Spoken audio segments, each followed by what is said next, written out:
Gabriele Muccino, is a really wonderful director, and I was a huge fan of his work. So for me, it was really meeting with him and hearing how he thought of the piece and what he wanted to do with it that made me think I'd have fun going and playing a kind of nice character part in a comedy with him. It was worth a try.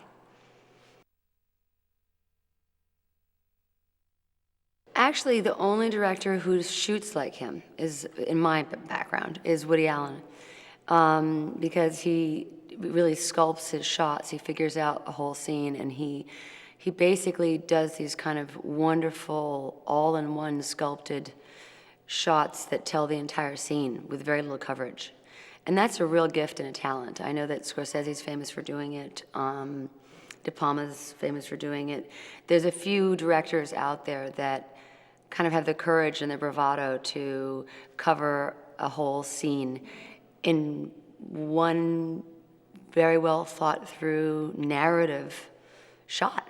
And that's quite an extraordinary kind of filmmaking, because you really have to deeply plan, deeply understand, and have the courage not to cover your back. So those are the references I can think of to watch him shoot. That he's a very gifted craftsman as a director.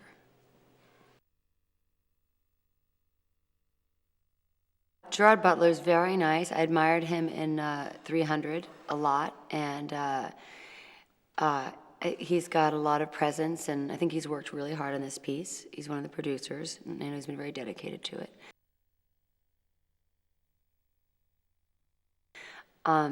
Dennis is just a hoot. Dennis is great.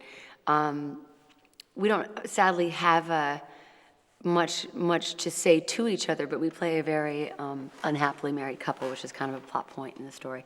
And so as a result, we get to sit together quite a bit, and even off camera sort of kibitz and banter. And he like me, and probably more than me, has worked long and hard in a life dedicated to cinema and acting. And there's a great deal of humor and understanding that comes with that. And it's just a pleasure to work with him.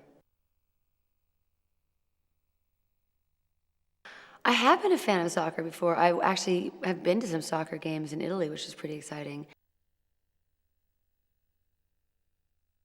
It's a movie about people, well, it's one couple, Jessica and Gerard, trying to heal a broken family. So underneath the comedy and the sort of fun spoofiness of all the girls, and Gerard as a sort of romantic idol, underneath the sort of fun layer of that, there's something very moving about a story of a broken family trying to get healed.